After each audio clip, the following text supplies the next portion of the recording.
Hello and welcome back to another episode of Stories. What do you get when you take a travel guide about rabbits who travel around the world? You throw in some adventure and you throw in some fun facts. You get Bun Amigos, that's what you get. So sit back, relax, and grab your favorite beverage, and I'll see you on the other side. See you there.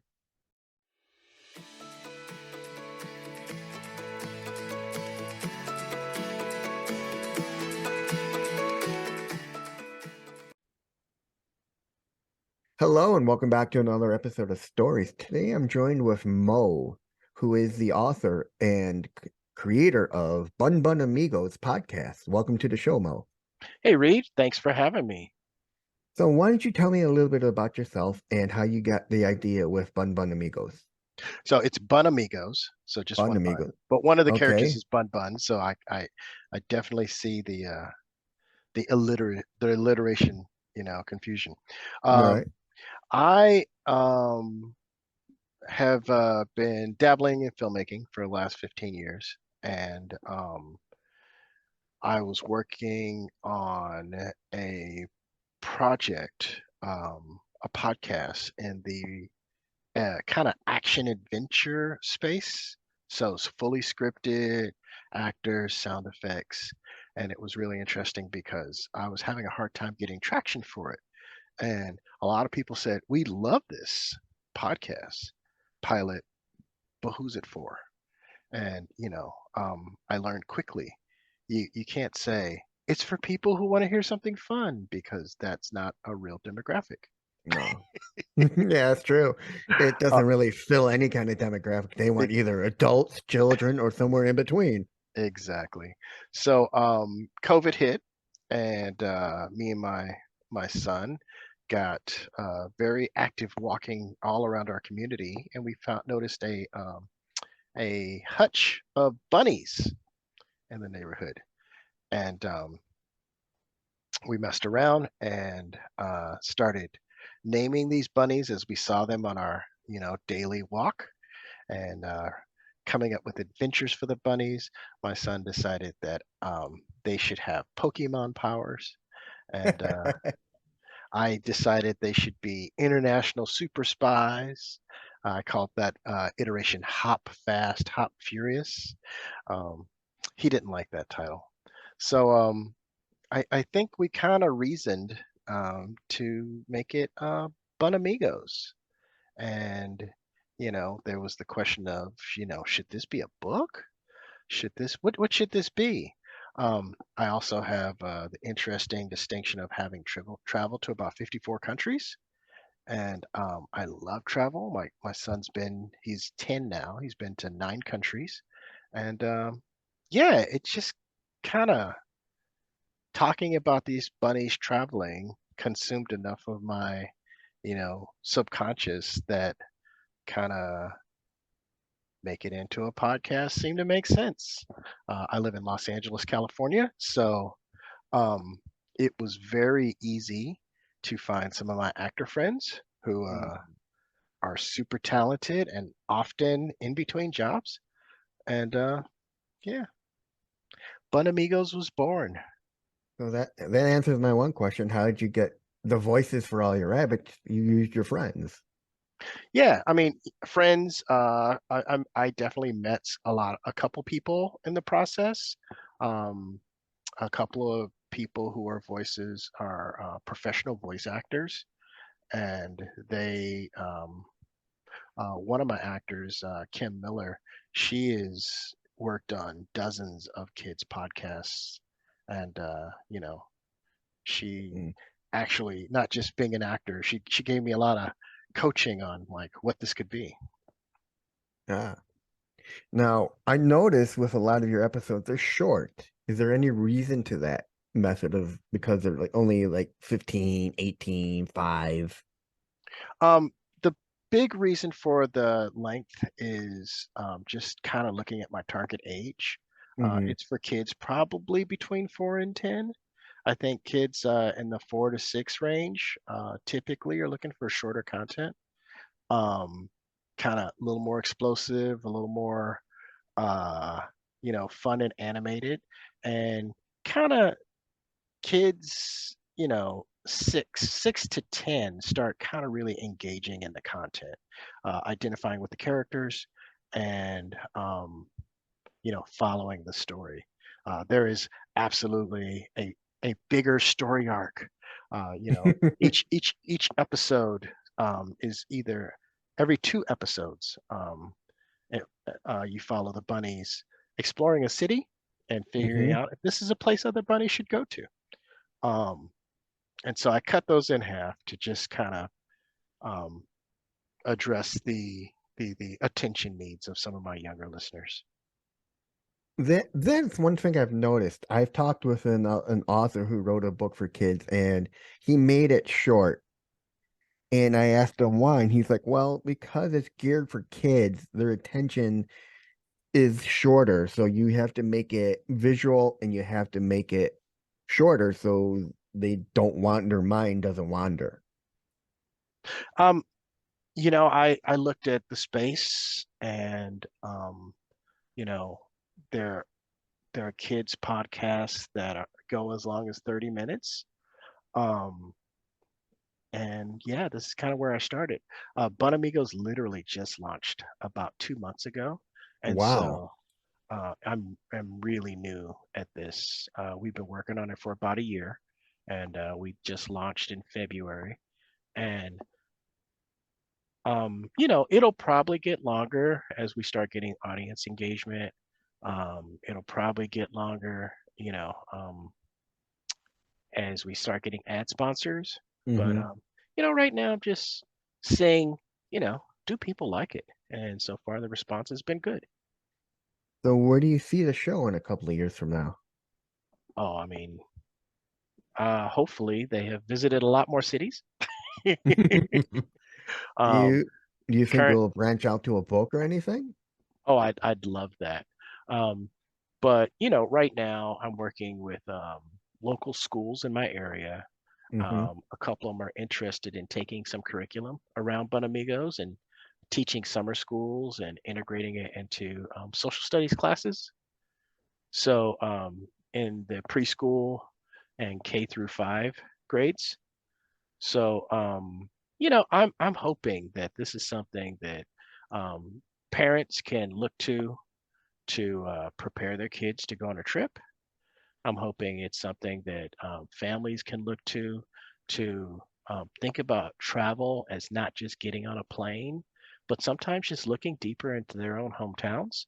I also hope that it's something that kids identify with the characters Hmm. and you know find their own adventures. What I see it happening is like if a family goes on a trip, they can and they go, you want to know what's going on? Here, listen to the Bun Amigos. Yep, And it'll kind of get them in the mood for travel and exactly, excited about their new destination. And they can exactly. kind of relate to the story about with your bunnies traveling and they're traveling. So it's kind of a relatable thing. I tell the story of when I went to the Louvre Museum in Paris. Oh, Um, loved it. I went to the Louvre. Uh, I hadn't read anything about the Louvre. Yeah. So I was very confused when I see this little glass booth and they're like, yep, that's the museum. And so I get there and I'm unsure if I'm in the right Louvre. Maybe there's two Louvres, but no, no, this Louvre is, 4 stories Mm. underground. And that glass pyramid on top is Oh, a not just wow. Yeah. a design feature, but it also provides natural light to most of the museum on all 4 floors. And That I so didn't know. it is quite an amazing architectural structure. But I didn't Yes, know it is. that, so I was just confused. I went in, uh, I walked past lots of art, so much art that my head began to hurt. Gotta And ask you, when you walked into the room with the Mona Lisa, was it like crowd full of people? well, this is the thing. I get to the Mona Lisa. The room is crowded, right? Mm-hmm. The Mona Lisa is behind, 6 feet of glass, Mm-hmm. and it's a lot smaller than it looks on Bugs Bunny cartoons. Oh yeah. And I mean, so then, I looked around a little bit and realized I didn't have any other reason to be there. And in the mm, 20 years since, I have learned so much about art, and Mhm. I have come to understand the Mona Li the Louvre Museum was wasted on me because I wasn't prepared to go there. And Yeah. so for me, I look at travel with kids and I see a similar situation where if you don't prepare the children to go on the trip, Mhm. you It's a know, waste. they focus on their discomfort Yeah. instead of on the wonders of what's around them. They focus on everything that's weird and different, Mhm. and they don't appreciate the novel and the new. And so there's a big part of Bun Amigos that hopes to help parents with that. That reminds me, I had a friend. I used to volunteer at the planetarium here, and my supervisor had three kids and her are all on the spectrum, and they went out to Iceland. Hmm. And she's looking out the window, enjoying all the beauty of Iceland and everything. And what are her kids doing? They're on their cell phones. Right, right, And right. and she's like, guys, can you get your heads out of your Yeah, phone yep, and look at the beauty around us? You're not going to see this again, yeah. Ever in your life, ever in your probably. life. Yeah, because I think because of technology today, things are wasted on kids unless they have that interest in it. Right. And you can kind of gin up that engagement, but if you don't, it's at your own peril. Parents spend so much money um, affording these trips, so much money, so much Mhm. time planning these trips, and yeah, it is helpful if their young people have a foundation to engage with it. I took my kid Yeah. to Inverness in Scotland, and he went to his first castle. And Oh, he was a little overwhelmed by the castle. But when we go to Loch Ness down the road, he's in it. He's oh there. yeah. He's like, all Yeah. right, we're Because looking this for the plesiosaur. yeah, the yeah, because yeah, I mean you walk into the Loch Ness and it's everything Nessie. Right. So they immerse you into it all and your kid sees it all and he's like, are we gonna see Nessie somewhere? But he had already read books and Yeah. studied and heard podcasts and seen TV shows on Nessie. So he was kind of prepared for that in a Yeah. way that the castle, right next door to Loch Ness, eh, you know, it's a big old building. Yeah. Yeah. I mean, it all depends on what you're prepared for, really, if you think Right, about it. right. If you're prepared and you have an interest, you're gonna be 100% into it. But if you have no interest, it's like taking a topic in school you have no interest for, but you're forced to take it because you have to take it. Mhm, You get bored. mhm. It's the ADHD in you because you can sit down, do something you're excited for, and then eventually it just tapers off and just goes down until you're no longer interested in it and you find something new. There it is. Yep. So, anyways, let's get to know you a little bit. So, where did you grow up? I grew up in Oakland, California, um, in the 80s, and I lived there probably until what, my early 30s. Then I moved to Tokyo, Japan for a couple years, and then I moved to Los Angeles, where I live now. All right. What motivates you, inspires you, and drives you? Oh man.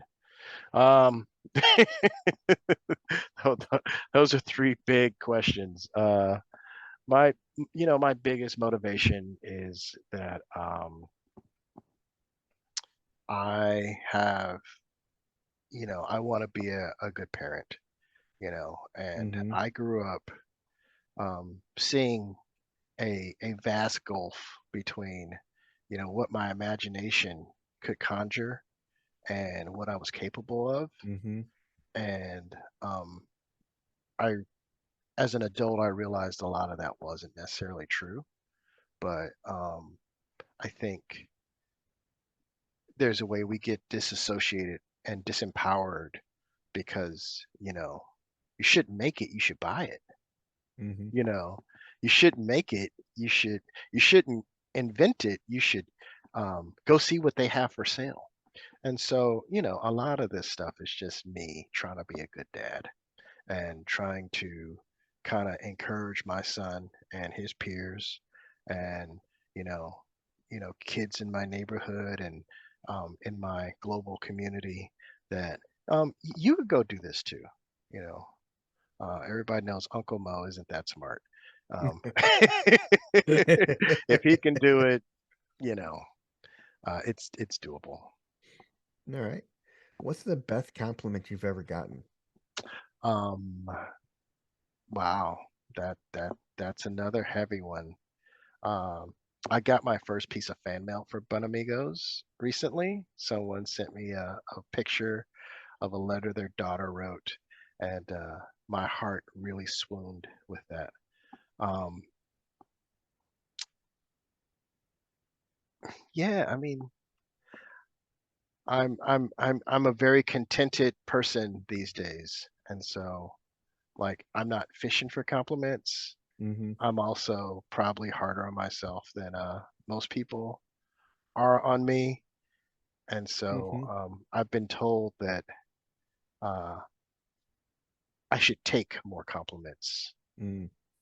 I think some people are just being nice.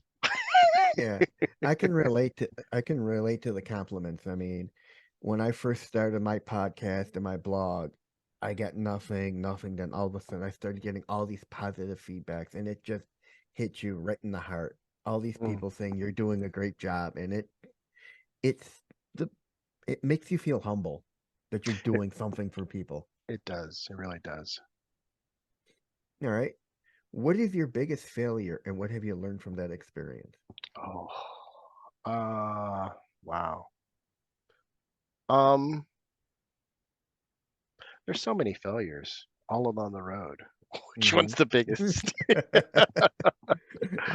Um, I would probably say my biggest failure happened many times, and it was probably being me not believing in myself and not being audacious enough, and kind of me undermining my own efforts for not trying, if that makes sense.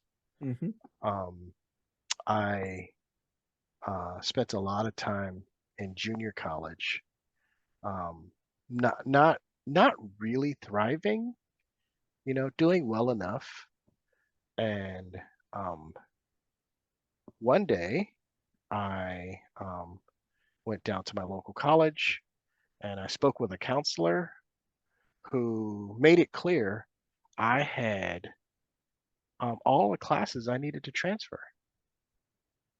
Um, and it was one of those weird things where I had been in junior college for almost 6 years. And, you know, I was so busy being busy, I Mm-hmm. wasn't getting anything done. Mm. And I've found many moments like that where, um, you know, I have gotten busy doing things and almost didn't really, maybe didn't in my heart of heart expect it to succeed. Um, Today, as a man of my age, I think another big failing I had was not trying to purchase property when I was younger. Because I'd be a very wealthy man. I don't know if you've heard about the property in the Bay Area, and it's astronomical prices these days. But Mm-hmm. yeah, again, I look at that the same way I look at my transition to a 4-year college. You know, if I'd have tried, I'd be in a better space. All right. Tell me about three influential people in your life and how they impacted you. Oh wow. Um, Ooh, I think one of my more influential people was probably my wife, who, Mm-hmm.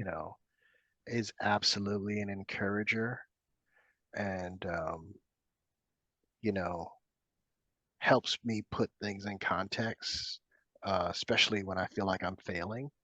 Um, she helps remind me how far I've come and how kind of my success at a thing isn't necessarily in and of itself, but oftentimes um, includes the the scaffolding and the infrastructure I had to create myself to Hmm. even get to this point to then in turn fail, you know? Um, it's like I had to climb a whole mountain to fail in a way that some people just really show up and kind of give it half an effort. Um,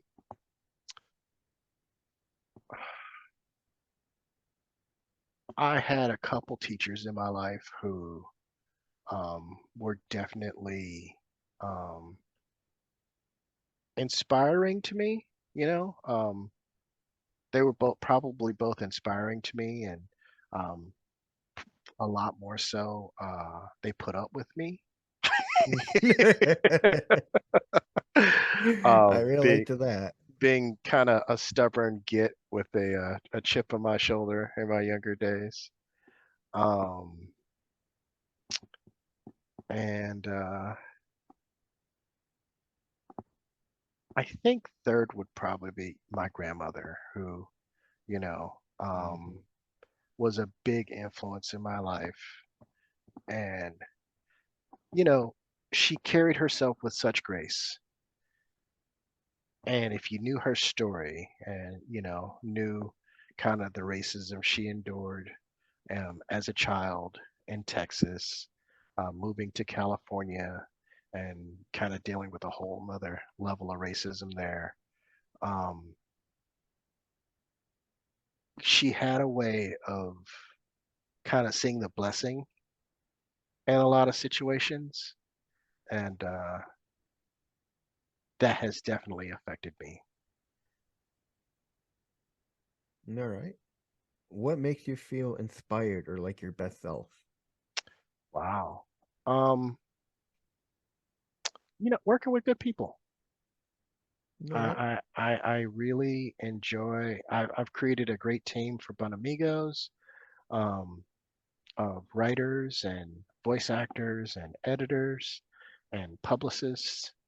And I find when I'm on a good team and everybody's kind of pulling together and pulling their own weight, like it's like an orchestra playing the right music. Hmm. There's really a song to it. All right. Finish this sentence. I am at my best when. I'm at my best when I get up in the morning. All right. All right. I'm a morning person. Okay. If you can turn back time and talk to your 18-year-old self, what would you tell him about where you are now in life? Uh, I would tell 18-year-old Mo to finish some things because there's a place for them. All right. If you can have a billboard with anything on it, what would it be and why? A watched pot does boil. Okay. What do you think the world would look like in 5 years? I can't invest myself in that. Um, I'm very much I've just learned to live in the present Hmm. and to be present and to enjoy the present and to not be anxious for the what ifs and the why causes. Um, yeah, today is today's a gift, Hmm. and really the only choice I have is to make the best of it. All right. What was your favorite subject in school? My favorite subject in school was probably history. All right. Would you consider yourself an introvert or an extrovert? I would consider myself a extroverted introvert. All right. If you could be remembered for one thing, what would it be and why? Um, Helping people. All right. Tell me about where you are now in life. Today I'm in a good place. Like I said, I spent a lot of time wishing, people would let me do things. Mm-hmm.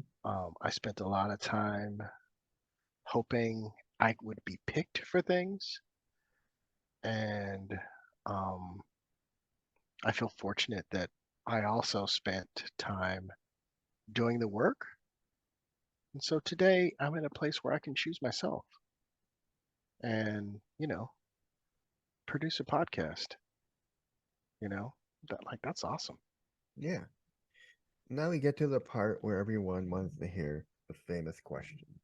What is your favorite word? Oh, my favorite word. Um, I think my favorite word is probably inshallah. All right. What is your least favorite word? Can't. What turns you on creatively, spiritually, and emotionally? Um,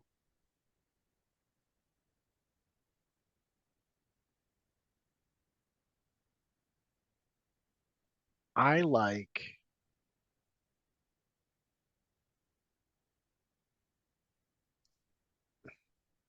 yeah, I think I have a teacher's heart. Mm-hmm. And so I think if I can hide a message in something, it makes me happy. Okay. What turns you off? Um,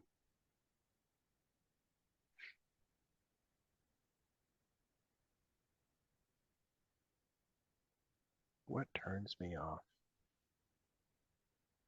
I feel like there's a lot of dumb content, where it's like, if you thought about this 2 seconds longer, you would see that this doesn't make sense, that this is totally offensive, that this is a spin on a thing. Um, I was talking to a buddy of mine, and he was talking about how um, John Wick is a villain because he kills thousands of people because somebody killed his dog. He's this homicidal maniac. Um, but if you give him a theme song and you light him right, he looks pretty awesome, doesn't he? Mm-hmm. And um, I absolutely think the John Wick franchise has become uh, almost like a joke. I think it's making fun of itself, and I appreciate it as such. But I think there are a lot of situations where people don't realize this is bad. Sort of like sequels don't sell. I don't know about that, but yeah, I think yeah, I definitely I think we valorize bad things in our society sometimes. All right. What is your favorite curse word? My favorite curse word is hella, and Okay. that's because I'm from the Bay. All right. What sound or noise do you love? Sound or noise? Um, it's funny, I'm making a podcast. I'm not really an audio guy. I like the smell of bacon. Who doesn't like the smell of bacon? I mean, you want to bring me joy, bake some bread, Yeah. What sound or noise do you hate? Um, again, actually, sound or noise that I love would probably be a good funk track. Yeah. Uh, a sound or noise that I hate. Um, I don't know that I have one. All I'm right. sorry. What is your favorite color? My favorite color is gray. What's your least favorite color? My least favorite. I don't have a least favorite color. All right. I'm not too What per judgy. Okay. What profession other than your own would you like to attempt? Mm. Carpenter. What profession would you not like to do? Ditch digger. All right. I've If dug some. heaven, I've dug some ditches. That's not my all thing. right, all right. If heaven exists, what would you like to hear God say when you arrive at the pearly gates? um, if I get to the pearly gates, I'm winning. You know, Mm-hmm. anything on top of that is cherry on top. That's gravy. All right. When you arrive at heaven, who would you like to meet? Um, Paul Robeson. All right. What what podcast do you recommend my audience or your audience recommend to read or listen to? Ooh, that's a tough one. I got into making podcasts because I already had a probably 30-hour a week habit. So I have so many moods that I enjoy so many podcasts. Um, if I had to pick one, which I don't want to do, um, it would probably let me look on my phone. Um, I I thoroughly enjoy Akimbo by Seth Okay. Godin. That brings me a lot of joy. But I also thoroughly enjoy the Questlove Supreme All right. because I'm a old music head, and Mm-hmm. just hearing the stories of behind the scene make me happy. Um, let's see, is there any? See, I deleted the ones I listened to, which are the ones I love. Everybody should listen to Bun Amigos. How about that? Yep. What else you got? And finally, where can people find you on the web and find out more about Bun Amigos? You can go to bunamigos.com. That's BUNN amigos.com. You can see some of my other work at ashyfeet.com. I just worked on a podcast documentary called The Class of 1989 with Podglomerate and the Michaud Mission. It talks about the 6 films from 1989 that changed the course of cinema. Um, and yeah, I also make role-playing games, and you may decide there's analog games out there that you may want to play. Um, yeah, you can see all the random stuff I'm up to. All right, everyone. That was Mo from Bun Amigos. I'll catch you in the next one. See you later, everybody.